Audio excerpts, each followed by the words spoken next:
we're running. You can see, they can see. I know it's a little bit wacky, but it's it's as good as it's gonna get. Okay.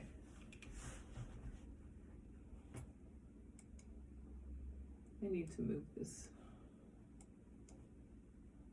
So I'm gonna do the watercolor demo and you're gonna paint along with me, and don't worry if it goes too fast or you're having technical problems. One thing is, it's really hard for me to watch the chat and everything, so you can actually turn on your microphone and say, I need more information, or please slow down, or any other thing that you might need to say. Let me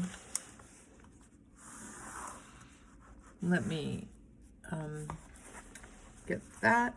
We're gonna start with the watercolor washes, okay? And we're going to work on that thing that Maya was saying is so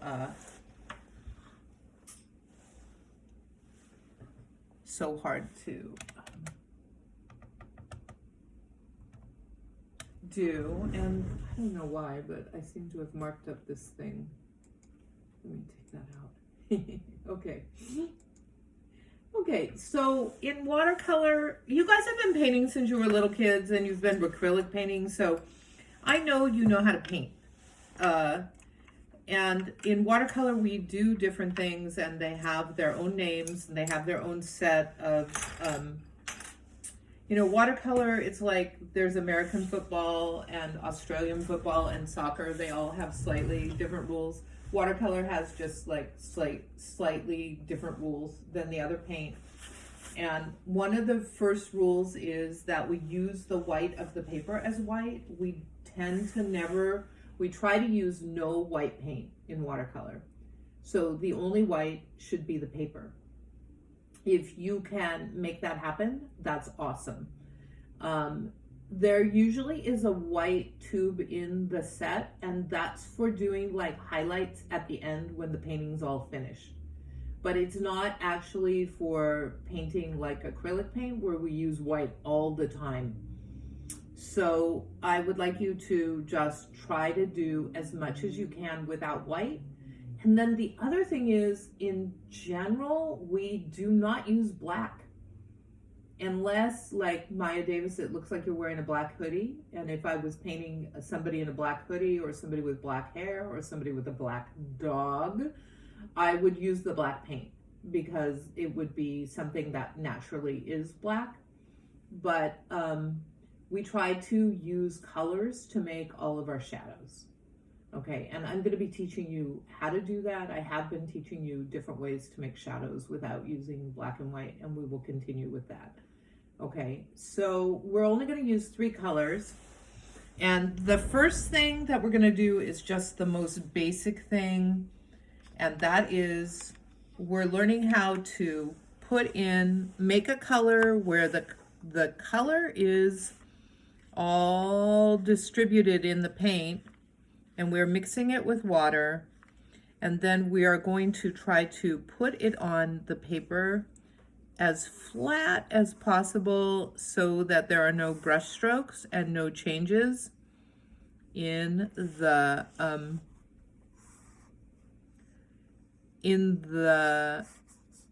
value of the paint. So you're basically like you're mopping the floor. You're trying to cover everything as evenly as possible.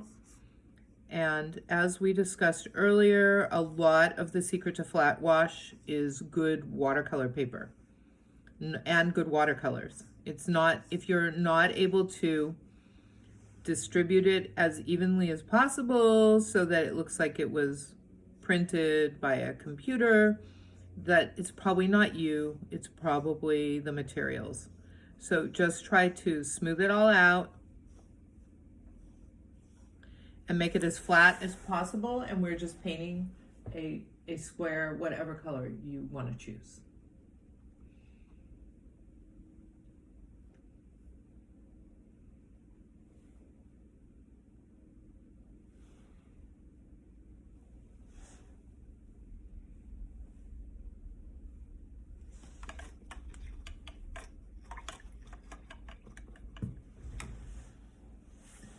So in case you didn't get the message, you are painting now. If you haven't started painting, and if you don't have paint, you're learning how to do it. And I will post this on YouTube and give you a link for the people who need to see it again.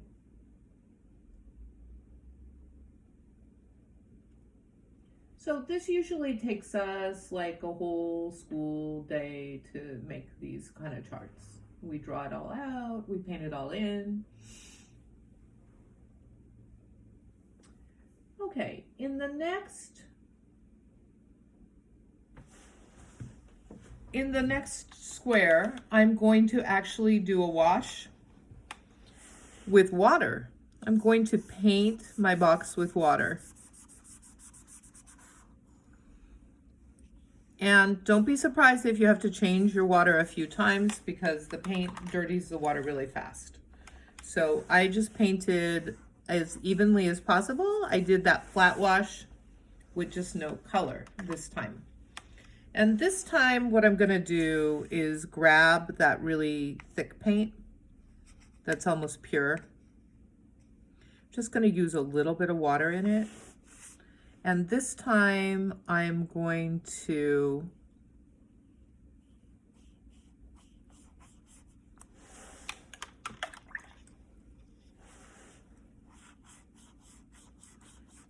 try to do a gradient. That's where the graded comes from. I'm gonna do a gradient in that wet paint. And, you know, honestly, I could go about this two different ways. I could have painted the dark blue first and then brought the water. So I could have just put a blue stripe here and then brought the water. And we'll do that in the second box and see if we like that technique better. And in this, I'm just trying to make like a perfect gradient without rubbing so much that I make pills on the paper. We don't want to rub the paper too much with the brush. We try to just let it happen. So you try to do a gradient where it goes from blue to white, and I'm not gonna mess around with that too much. In the second color, we'll try the other technique.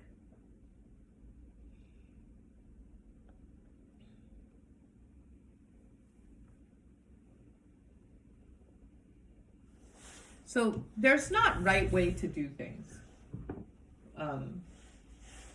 You know, some of this is we have to experiment and we learn a lot more about what happens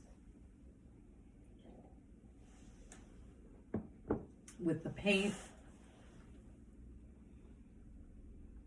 And then we have more of a ability to predict what will happen when we're painting on our own. So that's why we're making these test pages.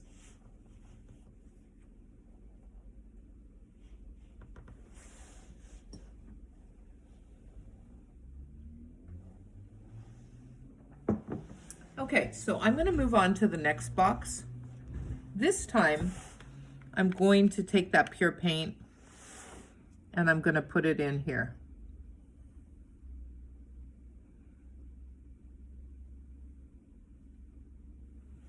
Okay, maybe a little more.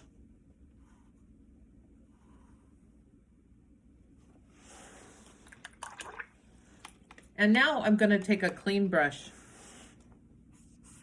and just paint with the water. And I'm only going about halfway up.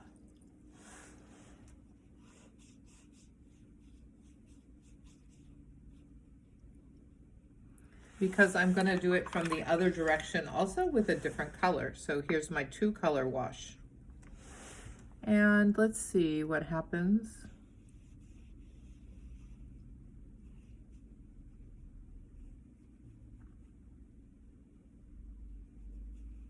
When I change color. Speaking of impeachment and America, let's make a red, white, and blue painting for it.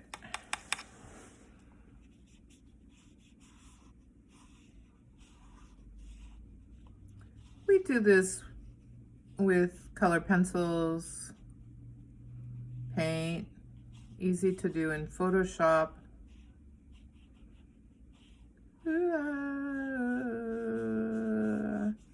Okay, so I'm using the water in the middle as a place to see if I can get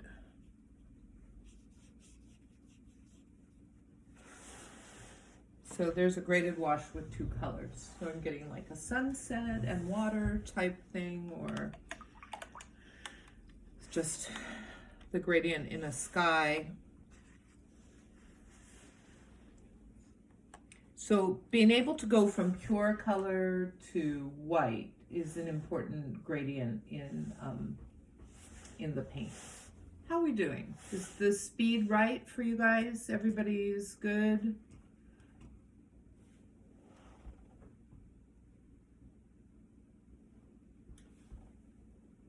America, did you end up with a paint set after AP 2D? Did you end up with one of my paint sets? Yeah, I still have it. Like the one I'm using? No. It was like the fixed one. It's like the primary colors, I think.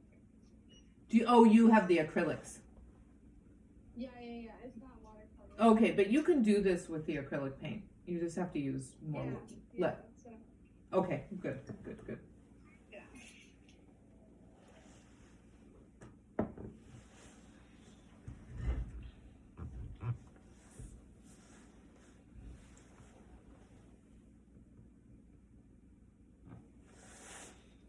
William, you're saying my speed is okay. Have you guys done 3 boxes? Am I ready to go?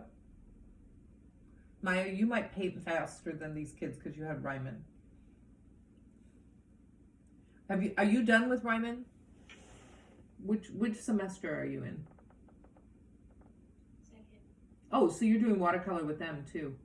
Yeah, I think on the 23rd we're gonna go get our next class. Ooh, I want to know. You're gonna have to tell me. They gave me a lot of stuff. You're gonna have to tell me McManus versus Ryman on the watercolor. We'll have a showdown. Huh? I'll show you. Yeah, just let me know how it goes. Who's your teacher this semester? I don't know. Oh, I hope you get. Hopefully I get the same teacher because they said it's likely that we'll get the same one because of virtual learning. Oh yeah. Who did you have last time? I had oh my gosh, I already forgot her name. No, I didn't. Michelle Lee? Mm-mm. Robin? But you didn't remember. You didn't know her. Oh, I didn't know her.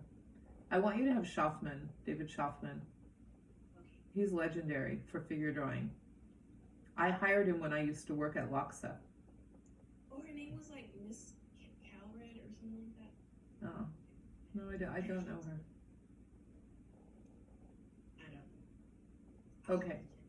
So, I'm already off schedule. I'm gonna slide this up so that, I have to make sure the video camera's still getting this. Hello, video camera. Next row. Okay, so the next thing we're gonna do we're gonna do a transparent glaze, and transparent glazing is one of the most important skills we use in watercolor if we're trying to do realism or really build up deep depth in our color. So in this, we're going to make a flat wash, and we're going to do 3 different colors that sit on top of each other. So I'm going to use my RGB colors. I'm going to make the red, green, and blue in the same place, but we have to let it dry in between each layer. So the first thing you're going to do is just paint a flat wash shape. You don't have to make my shape, but you have to have 3 shapes that are going to like overlap in the middle. We're going to let that dry while we do these 2 boxes, and we're going to come back and do another one.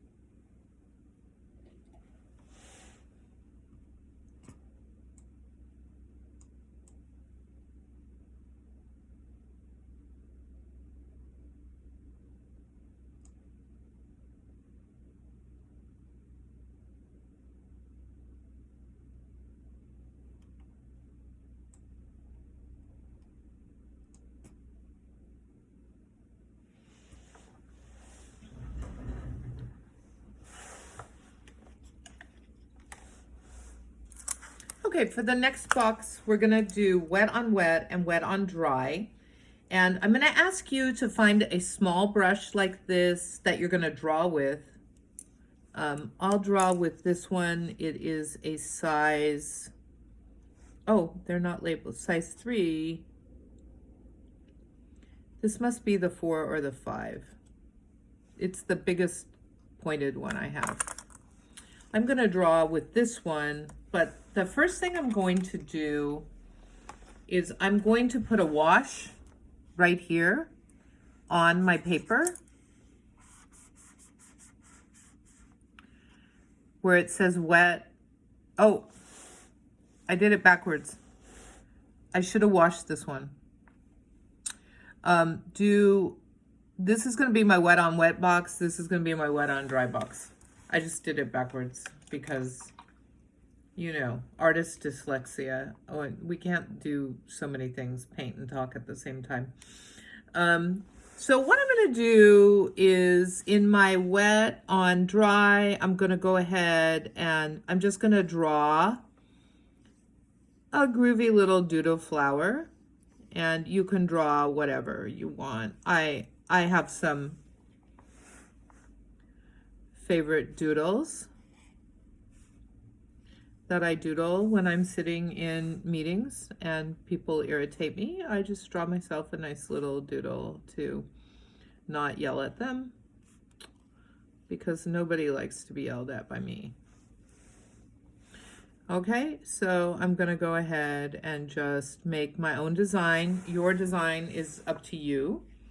And I'm making up some more thick paint. And over here, I'm gonna try to do the same thing. Like basically this doodle is one I'm used to doing. So I'm just gonna do something really similar. It might not be exact, but I want you to see how things start to loosen up and soften up in the wet page. And in watercolor, one of the things that we try to do is make sure that we're controlling the bleeding or going with it.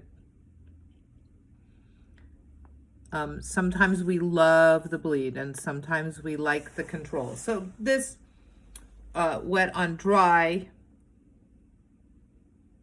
I have to edit mine. This wet on dry is basically how we've always painted. We just got a paintbrush loaded and started painting on the surface. So now we're seeing that if the paper is wet, we're going to get really different results, and we might love that. Some people love the lack of control. Some people do not.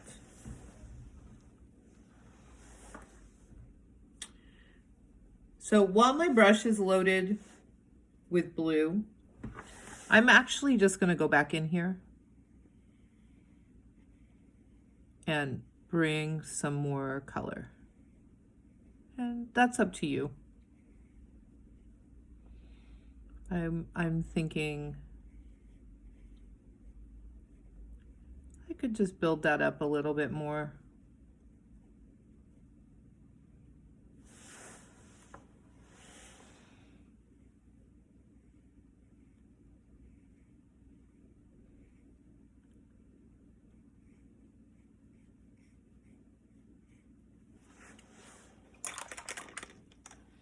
And then what I'm going to do is actually take a clean brush and smooth it out a little, maybe. You know, these papers are the place to like figure out what works for your paint and your paper and what doesn't. And honestly, the thing about watercolor that's so devastating is that every time you change materials, you get different results. It's hard to control, and it's really easy to see your mistakes. So that's why people say it's the hardest. Okay, so I think this is dry enough. I'm gonna go ahead and put in a blue glaze right here. And the thing about glazing is it should be like a sheet of glass. I should be able to see both colors at the same time. So I just took the paint out of my brush. I'm just lifting off a little bit of color so that I can see the red and the blue at the same time. I want to be able to see the violet being made by the transparent glaze and not by the paints being mixed. Feel free on your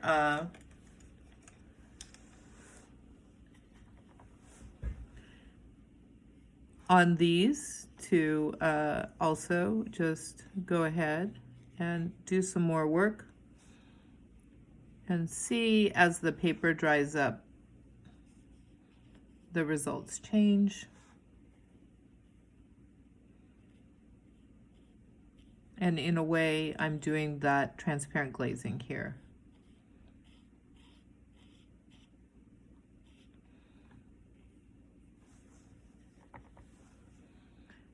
So if you get in there with another color, you're going to start to see some different things happening with the paint.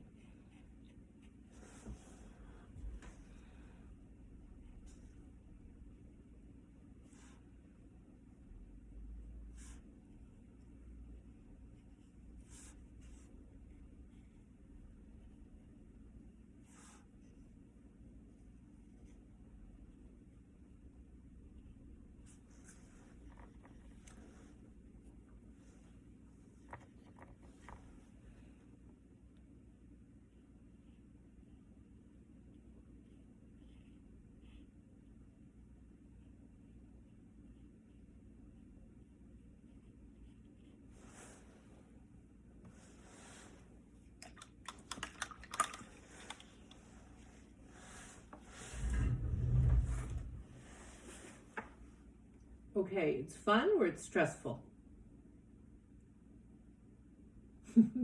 Fun or stressful? It's fun. So good. I would ask you to hold up your work, but I don't want it to drip off the page yet. So maybe at the end.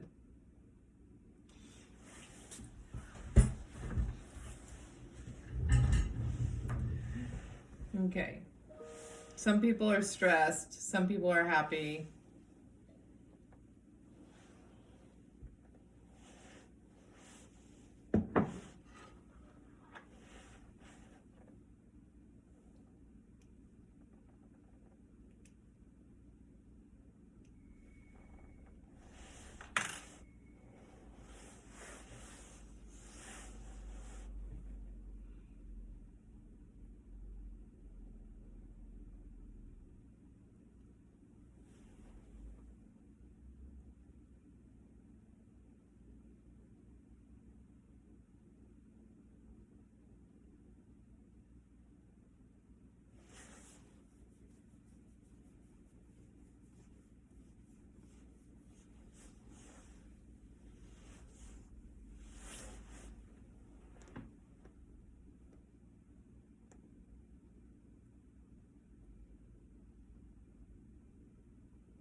Parker, did you just come back in? I think you were here. Did you lose your connection?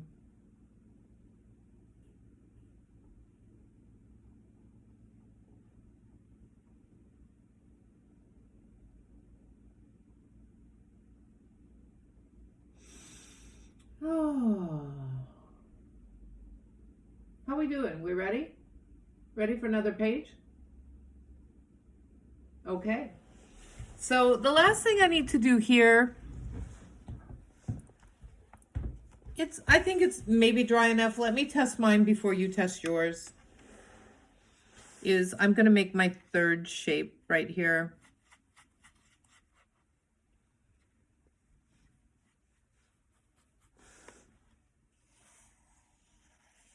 And in this, I should see a classic color wheel where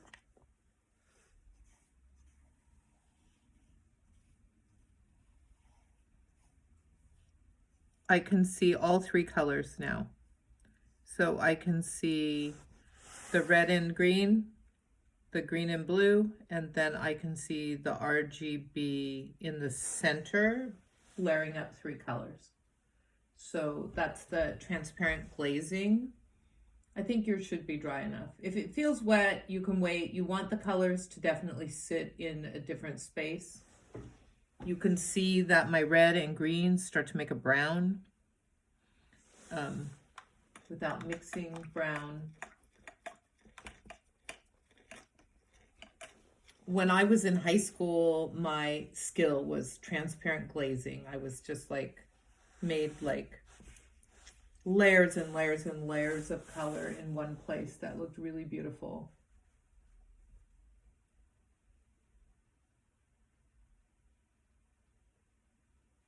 I guess a good thing is there were not that many art supplies when I was a kid, and you either got artist quality supplies or kid quality supplies, and there wasn't very much in the middle. Like what we're using is in the middle, but the kind of thing that we're using right now didn't really exist.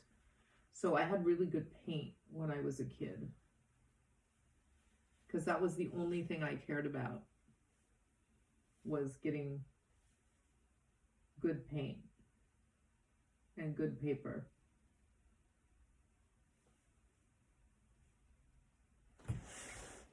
Okay, so page 1 down, do me a favor and just stretch a bit, like let your body relax, do a back bend, breathe, so that you don't get all stressed out, because painting should not be stressful.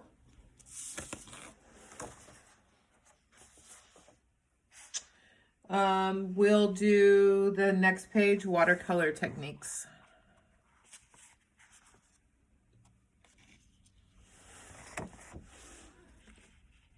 Let's see that you can see it, and I want to make sure my video camera can see it. Hi, video camera. Let's see. There. Oh, that's the bottom. Let's go up this way for right now. Okay. So the next set of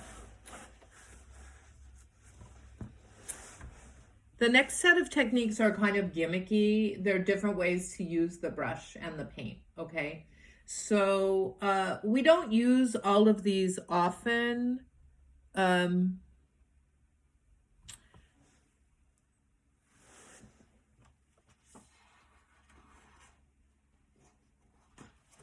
We don't use these things often, but at the places, I was just checking the order of what I'm doing, everything. But the places we do use them, they can be very useful. So stippling is actually just using the brush to draw points.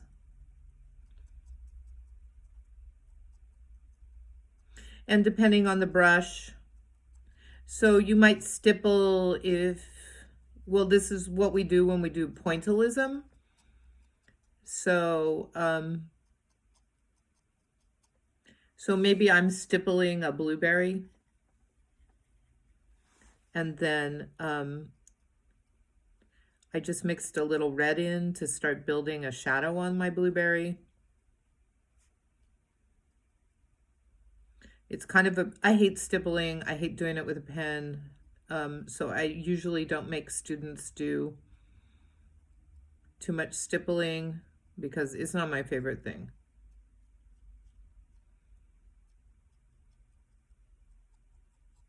And you can see that just by the shape of the brush and the way I hold the pen or the brush handle, that I get sort of a mark that kind of shows that I'm right-handed. It's leaning to the right. And believe me, I lean to the left, not to the right. I'm gonna put a shadow under my blueberry.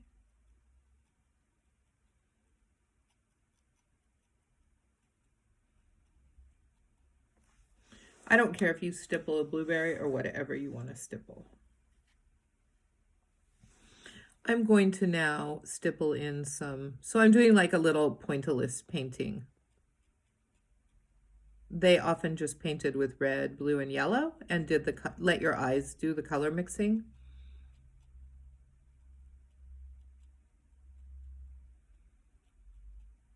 There's just going to be that time when you're doing like rocks at the beach or sand on the ground or whatever, where using the tip of the brush to draw points will help you. There we go. So now I'm gonna leave the rest of that. Actually, here, I can do like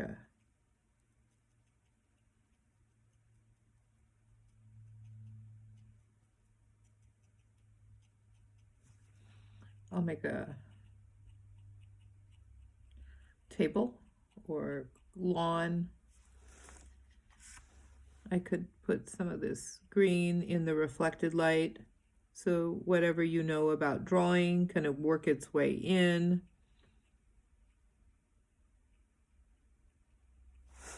There, that's my stipple painting for today. As I told you, I hate doing it. But there are just times when you're working where you feel like you need to dot and dash. And this very impressionist way of working, and just go ahead and dot and dash yourself wherever you need to. There you go. It's a little stipple painting. Okay, I'll give you a minute to paint.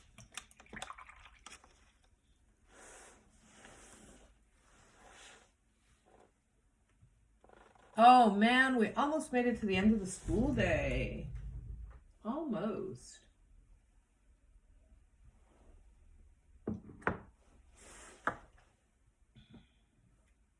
See, made you forget you're alive for a little while. Just worried about that paint. Get into the flow.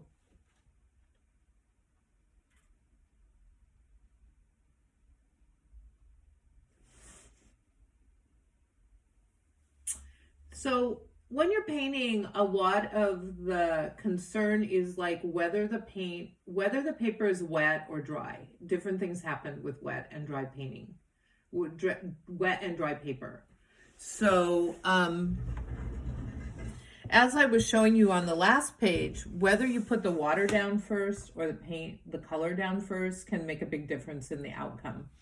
So in the next square, I'm going to purposefully put down paint.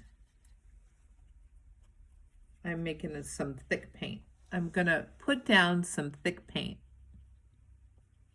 And I might do this like in the center of a flower or something, or just in an abstract painting.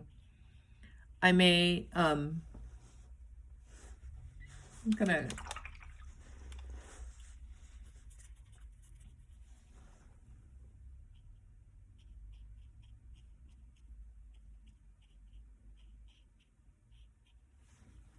So I'm just making a little wet on dry painting with really thick paint, thicker paint than I think is a good idea, okay? And now what I'm gonna do is take my brush, I'm gonna load it with as much water as I can get in there, and I'm going to paint.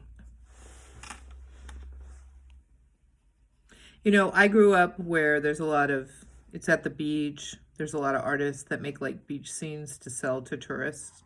They love this stuff. They do like waves and flowers and stuff like this. And honestly, they're great painters. It's just the subject matter is kind of boring. So I'm purposefully causing, and then also this is something that the different paint, your different paint and your different paper, it is going to flow more. Okay, over here we're going to try a gravity flow. So we're going to try to have gravity affect it, but I don't want to pick up the paper yet. So we get kind of like a tie-dyed effect. Maybe if it's not bleeding enough, I can go in here and hit with some water. Remember, I on purpose I'm going to do the gravity flow right now. We'll do another one in a minute.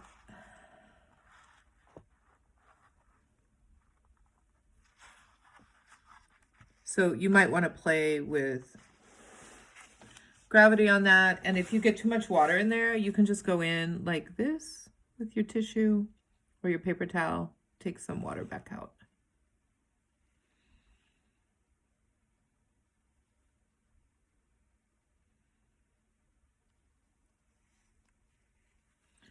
Okay, so the next one is spatter. And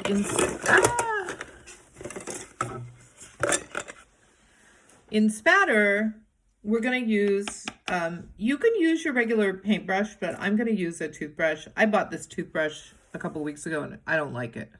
So I'm sacrificing it for the art cause. And the stiffer the bristle, the more it's going to throw paint. So we might do this if we had like a beach and we wanted it to be sandy, or we were painting a wave and we wanted it to look like the water is flying off of the wave. You can also do it, the whole thing is that you pull back your brush and let fly. So I'm going to do that with this brush. I'm going to pull it back. Oops. It's not going to work quite as well as that toothbrush. So if you guys have, don't ruin your own toothbrush, but if you have some old used up toothbrush, that's why I always have toothbrushes at school. So I'm doing a little red. So you just pull the bristles back and let them go and let that physics do the work for you and fling that paint. So you'll notice that my paper buckled here and the water made a place where all the paint is pooling and I can play with. So this is my gravity bleed. I'm going to go ahead and skip that box for right now. And so I'm trying to fool around with gravity and see what I can do with that bleed. The gravity bleed may just go ahead and bleed into the next thing I'm going to do. I'm going to go ahead and mix up a whole bunch of paint right here. And I'm going to I'm going to do the actual bleed. I'm going to let the paint drip. And I don't know what's going to happen on the video there, but I can also help it along. So it's got its own ideas about where it's going to drip and where it's not. This works better with acrylic. So I'm trying to help it along, get it to drip. Got to use some gravity, get it to run down that page. If we were on white paper, wet paper, it would drip really easily, but it would also, it would blur. So I'm trying to get gravity to make those. I think I'm gonna like having those little pools of dark color. What I'm not gonna like is putting this thing down in wet paper. So I stood that up and I made that drip, and I didn't really care if it dripped from up above.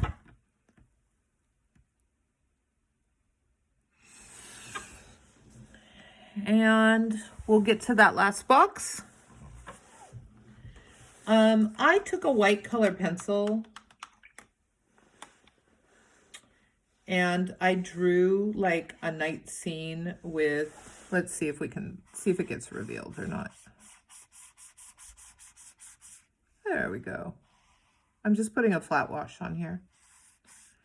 And with a white color pencil, I drew like the bottom of clouds and some lightning. Actually, I'm gonna see what happens if I do even darker paint.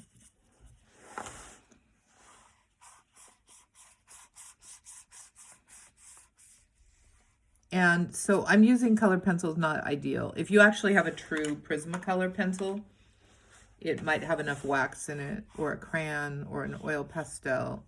So sometimes when you have something like a lightning bolt, it's really hard to paint the dark sky. Yeah,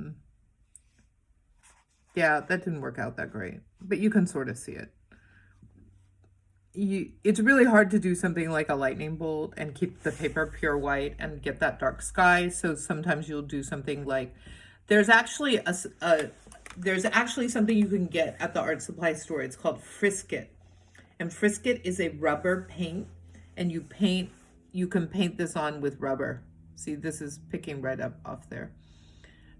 You can paint that with rubber, and then you do your wash, and then later you do what I'm doing. You actually lift, you can rub the rubber off just like rubber cement, and you'll have that pure line there because the rubber resists all the water. So I tried to make a sky that looked like the bottom of clouds, like lit up from lightning. So, hey, it's actually the end of the school day. My question is, since we're here and we're together and we're almost there, do you want to keep painting, or do you want to end your school day?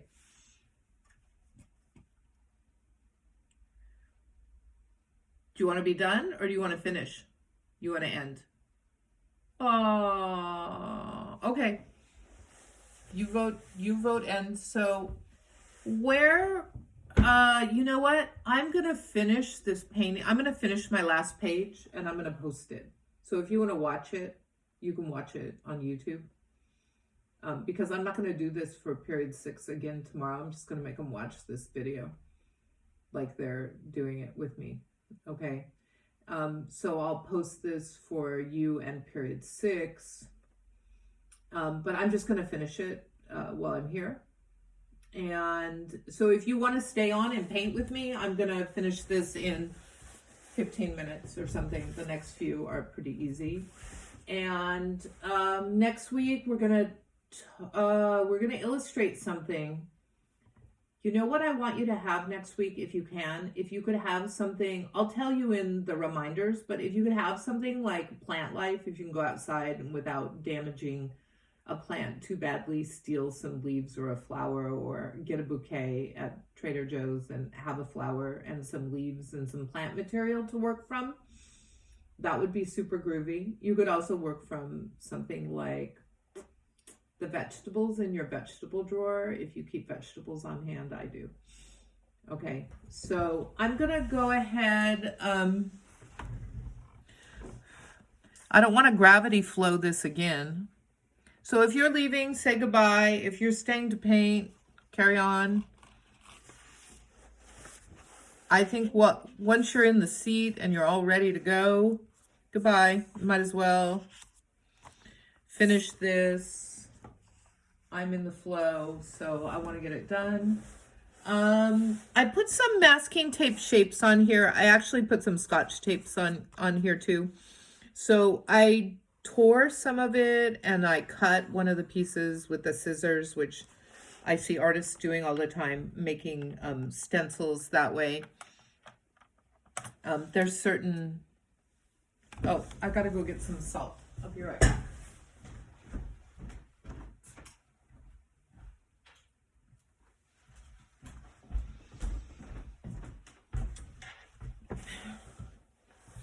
So I was just watching a video where she dropped alcohol onto the paint, and I do want to try that. I can go get the alcohol too. So the first thing I'm going to do is paint this box with water. Make sure you're seeing me. I painted that with water. I'm going to go ahead and so I'm just doing a wet on dry painting. I mean, wet on wet painting. Sorry, wet on wet painting. And I wanted to have some color there so that we could really see. I'm breaking from my...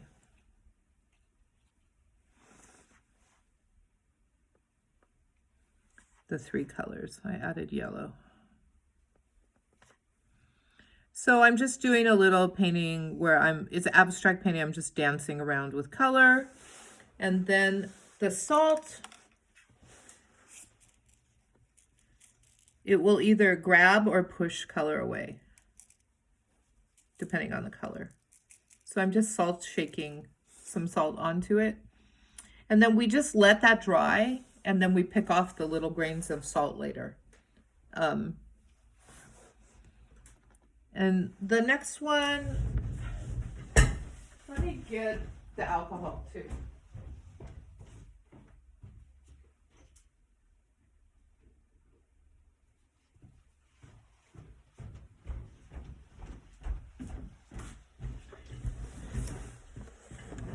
Let me see, I'm gonna pour a little lid full of alcohol and see what happens.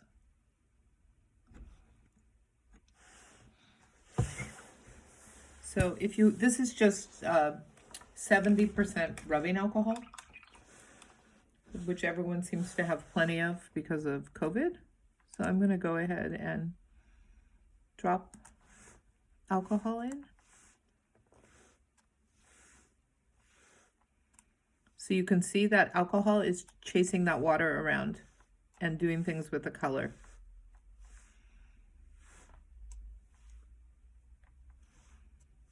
So you might want to try that.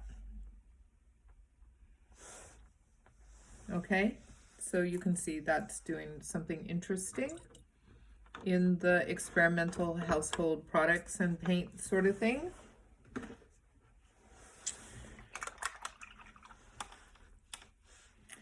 Believe it or not, you can use like white glue and paint, and you know, it's really amazing. I was doing some experiments at one point with white glue and paint, like acrylic paint, and hot water and cold water, and like it made totally different results whether the water was hot or the water was cold. So you can get like kind of inventive with experimenting. There might be some reason, just like the lightning bolt and the clouds, that you want to just scratch the paper, but it's more likely that you draw and erase and you knock down the teeth of the paper. So I'm drawing with a nail file. It's just a metal nib. And then I'm going to go ahead and see what happens. It might be that scratching the paper, damaging the paper, and then painting on it, like, works out for you. So that's a sgraffito, which is just like graffiti. I'm going to put a flat wash right over my tape.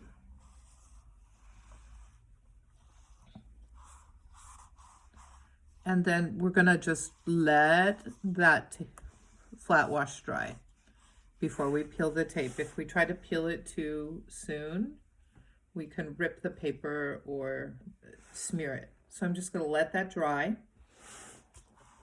I'm gonna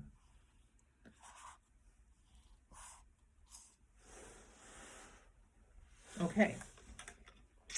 So another thing that happens when we're painting is we put too much color on the paper. So I'm going to,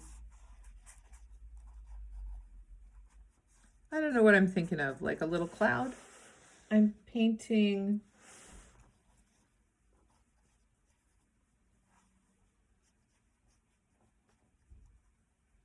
like a dark cloud. And I might realize I don't want a white sky and a dark cloud. So I am cleaning my brush, and then I am pinching out all the extra water, and I'm going in here and I'm lifting the color back out. So you can actually sort of clean up your paint disaster. So now I'm using water. I got it wet. I basically made a lighter color of paint, and now I'm using a dry brush to take some paint back out. So there are many times when you're painting that you may need to unpaint. So as you can see, I cannot totally unpaint, and if I keep scrubbing on this, I'm starting to pill the paper, and I don't want the paper to pill. But I want you to try painting and then unpainting, and I do this all the time to like make a gradient. So I'll put in something a little too dark and then take it back, okay?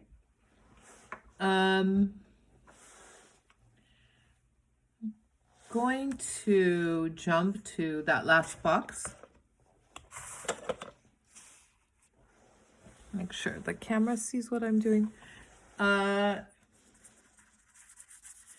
drawing my brush out. I'm just drawing it out on the paper that I'm painting, and I'm going to use a really dry brush if I can. In dry brush, we might like try to use as little water as possible, and we have the brush strokes showing. So I have a really dry brush, and I'm just getting like a little bit of paint. So I might use this for like animal fur, or like to describe something like a woolly sweater or a field of grass. I'm trying to keep that nice and dry.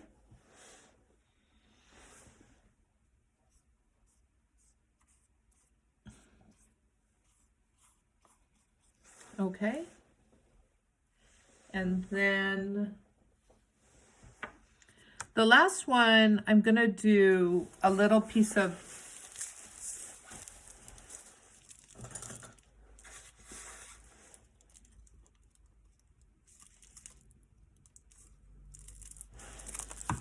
I'm gonna do two different plastic textures. So I'm gonna use two things. I'm just cutting off a piece of plastic from the plastic bag. Okay, so I'm gonna do a wet on wet painting again. Oh, sorry, here. I'm gonna go ahead and I'm gonna paint with water. Notice my water got dirty. So everything's wet now, and my water is pink. But it doesn't matter, because what I wanna do is maybe make something like a rocky texture, like marble or something. I don't know, we're gonna invent it. And I'll put in a little darker blue. So I'm just making this painting abstract painting, just color field, okay? And then what I'm gonna do is I'm gonna stick this on it, kind of like the salt, and I'm gonna stick this on it. And this is just crinkled up piece of plastic. And then I'm gonna let it dry like that. So when I peel it off, we're gonna see what's going on underneath. Same like with the salt and the masking tape. I had to do this one last, so you can just let it sit. And you can let the salt sit and the paint dry, and I wouldn't touch any of it for like 3 or 4 hours. You really want the paper to dry out, and then if you want, you can leave the salt on, but you can pick it all off, and you get little light spots where the salt was. And then you're going to see what happened with the crinkled plastic or bubble wrap or whatever you want to use. And you can peel off your masks. So if you had some tape somewhere in the house, try that. And that's that for now. I'm gonna say that's the end of the video.